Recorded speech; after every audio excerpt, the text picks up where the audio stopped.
Ahora mismo los mercados financieros son, bueno, un auténtico campo de batalla. Así que hoy vamos a meternos de lleno a desgranar las claves, porque hay dos fuerzas gigantescas luchando que lo están definiendo absolutamente todo. Y la gran pregunta a la que lo resume todo es esta. Por un lado tenemos una ola de optimismo, vamos, casi de euforia, todo gracias a la inteligencia artificial. Pero por otro lado, hay un mar de fondo muy cargado de tensiones geopolíticas y de un montón de dudas económicas. La cuestión es, ¿quién va a ganar esta partida? Vale, para entender bien qué está pasando, lo primero es mirar el panorama completo. Y el de hoy, desde luego, es un mercado de contrastes, pero de contrastes muy marcados. Y aquí lo vemos. Es que es un choque de dos mundos, literalmente. A la izquierda, todo lo que tira para arriba, el optimismo, el rebote tecnológico que, ojo, está contagiando a Asia y abriendo el apetito por el riesgo. Pero a la derecha, ahí están las alarmas, que no paran de sonar. Tensiones en Oriente Medio, esa sombra de una guerra comercial que nunca se va del todo, y por supuesto la gran incógnita de qué van a hacer los bancos centrales. Son dos historias completamente opuestas luchando por el control, y todo al mismo tiempo. Ahora, si tenemos que señalar a un protagonista claro en toda esta parte optimista, ese es, sin duda, la inteligencia artificial. Es que es el motor, la fuerza que está detrás de casi todo el buen rollo que vemos en el mercado. Y justo en el epicentro de esta euforia, ¿quién está? Pues Nvidia.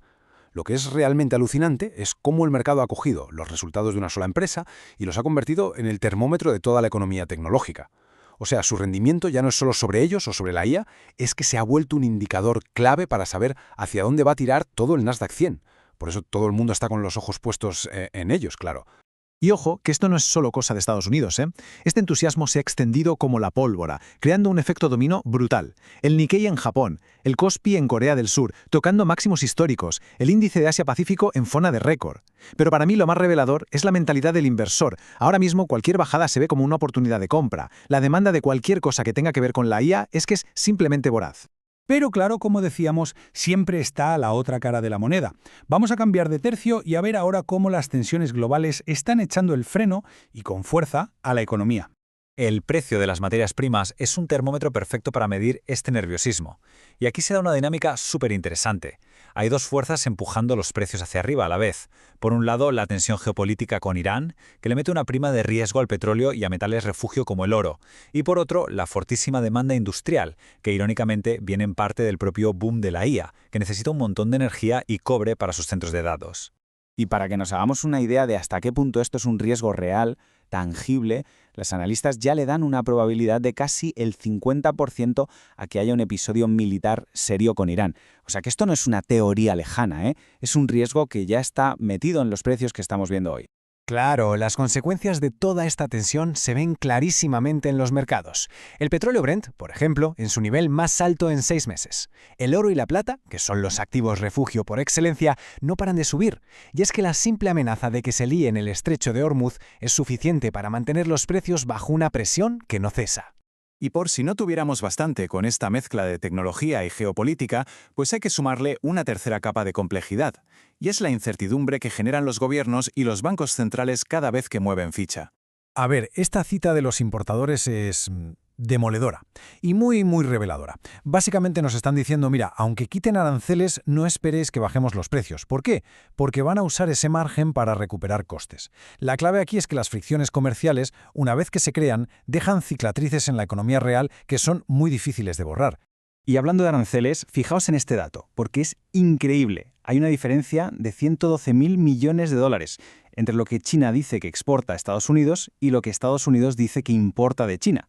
¿Esto qué sugiere? Pues casi con toda seguridad una evasión de aranceles a escala masiva. Y para los mercados esto es un problema, porque significa que los datos oficiales quizá no son del todo fiables, se distorsiona la competencia y es casi imposible medir el impacto real de estas políticas. Y ya para rematar la faena tenemos a los bancos centrales que se están moviendo con una cautela extrema. En Estados Unidos, la Fed ha enfriado totalmente las expectativas de que vaya a haber bajadas de tipos ya mismo.